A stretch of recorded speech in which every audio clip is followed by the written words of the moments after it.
The Eyes of the Killer Robot by John Bellairs, Chapter 10. The wind began to blow, and the rain swept by in sheets.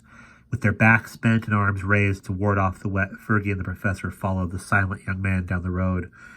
They hadn't seen the man's face yet. He was just a shadow moving in front of them while the faint beam of his flashlight played over the glistening pavement. Finally, they reached the car, and the professor started hunting around in the mud to see where he had left the jack-handle. Suddenly, Fergie spoke. "Hey, Prof! What happened to the guy with the flashlight?" The professor straightened up and he looked around. He couldn't see much, but the flashlight beam had disappeared. "Hey!" yelled the professor. "Hey! Turn the blasted light on again, will you? Hello? Where are you?" Silence. With a loud curse, the professor stumbled toward the car, opened the passenger side door, and groped in the glove compartment. He pulled out his Nimrod pipe lighter and lit it. A Nimrod lighter is shaped like a tube and works in stormy weather, but it doesn't give much light. With the flaming tube in his hand, the professor walked all the way around the car. On the other side, he met Fergie, who was standing dead still with his arms folded. "What do you think happened to that creep?" asked Fergie angrily. "Where did he go?" The professor was beginning to get alarmed. He thought about the old man's strange accent and Johnny's sudden illness.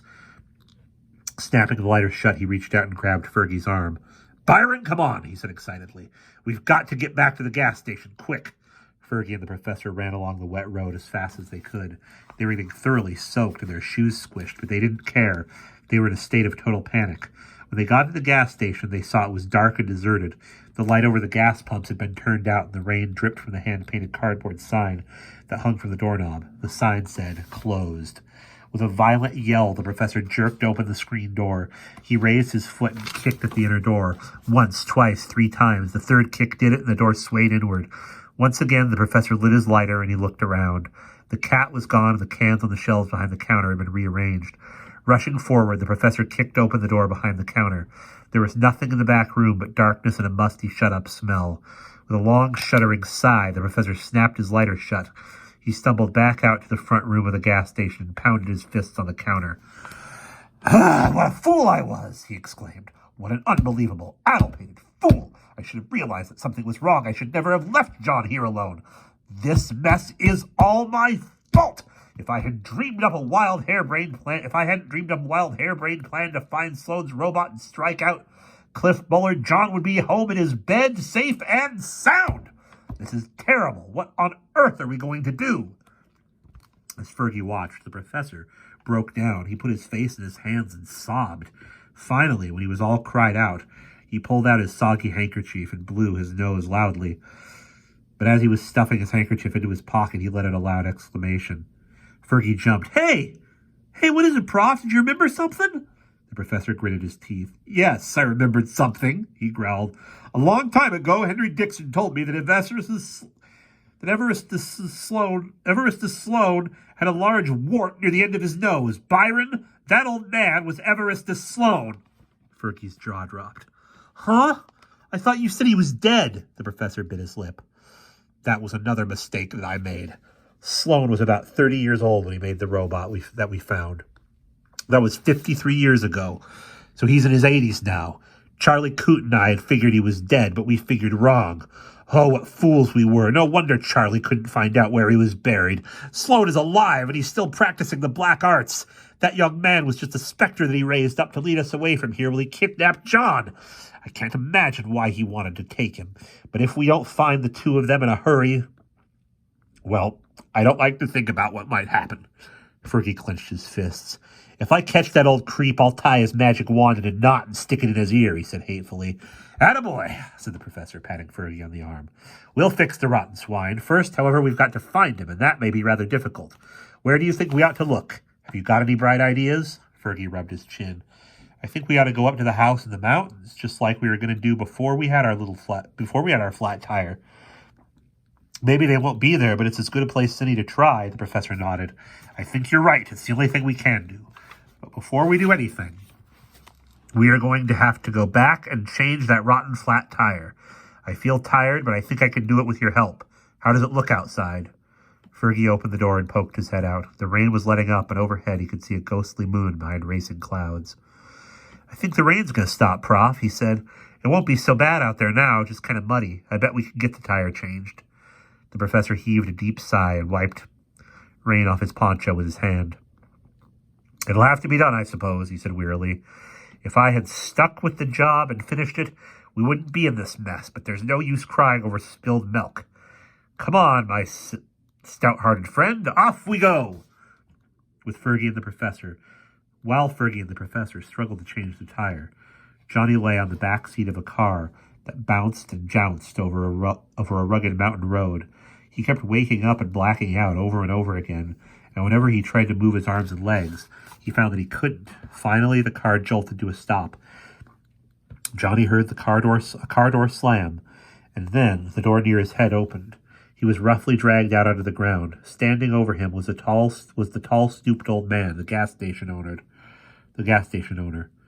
"So nice to meet you," said the man as he grabbed Johnny by the collar and started dragging him across the wet grass. You're Henry Dixon's grandson, aren't you? I thought I would have to go down to Dustin Heights to get you, but you came up here to me. How very convenient. You know, your grandfather did me many wrongs years ago, and now I'm going to get even, and you're going to help me. Don't you feel honored? Of course you do. I knew you'd be pleased. Wait till you see what I've made. It's almost done, but it needs a few finishing touches, if you know what I mean. Years ago, I made a mechanical man that worked because its eyes were really the eyes of a living human being. A human who had been living at one time, that is. I used an ancient magic formula to do this, and I added a little extra twist of my own. For a long time I had been fascinated by the legend that says that a dead man's eyes reflect the last thing he ever saw on earth. But what if the last thing he sees is himself? When I killed that poor man to make my robot, I held a mirror up to his face, and then, later, when I put his eyes in the robot, it took on the shape of a real human being. That is, it took the shape of a man I had killed. Imagine how pleased I felt when I knew I had improved on the old formula. The old man paused and sighed. Unfortunately, he went on, the robot didn't work out, but you are going to help me remedy that. You are going to contribute to a great scientific experiment. Doesn't that make you feel proud? Johnny only heard about half of what the old man was saying. His body felt numb. His mind kept drifting off into a dreamy world where nothing mattered at all. He was terribly frightened. But when he tried to speak, his lips wouldn't move. Meanwhile, the old man tugged at his collar, and Johnny's limp body bumped over the rough ground. The old man was whistling softly, but just as Johnny was wondering what the tune was, he blacked out again. Later, Johnny awoke. He was lying on a hard surface, and everything around him looked blurry. Where were his glasses? The old man must have taken them off, or maybe they had fallen off when he was being dragged across the ground. Where was he now? Vague shapes swam before his eyes. Then he heard someone cough, and he saw shadowy hands moving near him. The old man was slipping Johnny's glasses onto his head, and now he was propping him up so he could see. Warily, Johnny looked around. He was in a room with rough stone walls, and he was lying on a table. Near him on a marble-topped washstand, glittering instruments, a scalpel, a probe, lay in a row. Next to the instruments lay a small hand mirror, and nearby stood a large glass jar that was half full of dark green moss. Against one wall of the room, an old oak sideboard loomed, and 3 oil lamps burned on top of it. Near the lamps stood a bronze incense burner, and bluish smoke curled up from the holes in its lid. At the far end of the room stood something large, a statue maybe, that was draped with a painter's dropcloth. The old man started to speak. So here we are. Isn't this a nice place? He crooned in a threatening voice. I hope you're comfortable, but if you aren't, I'm afraid there isn't much you can do about it. The drug that I put in your coffee will keep you paralyzed for quite some time. Unfortunately, it doesn't keep you from feeling pain, but then we can't have everything, can we? Now, before we begin, I wonder if you'd care to see my new creation. I'll have to wait 40 days before it can be used, but I'm a patient man. Alas, this will be your only chance to see it, so make the most of your opportunity. Are you ready? Johnny's head was lowered back onto the hard table, and he heard footsteps moving down to the other end of the room. There was a swishing sound, and then the footsteps returned. The old man propped Johnny's head up again, and he saw the thing that had been hidden in the dropcloth. His heart began to hammer hard, and a soundless scream burst inside his head. There on a stone pedestal stood a gaunt figure made of shining metal. It was shaped to look like a shriveled-up corpse with spindly arms and legs. The head was like a skull covered with glittering skin, and the large hollow eye sockets were empty. And that is the end of chapter 10.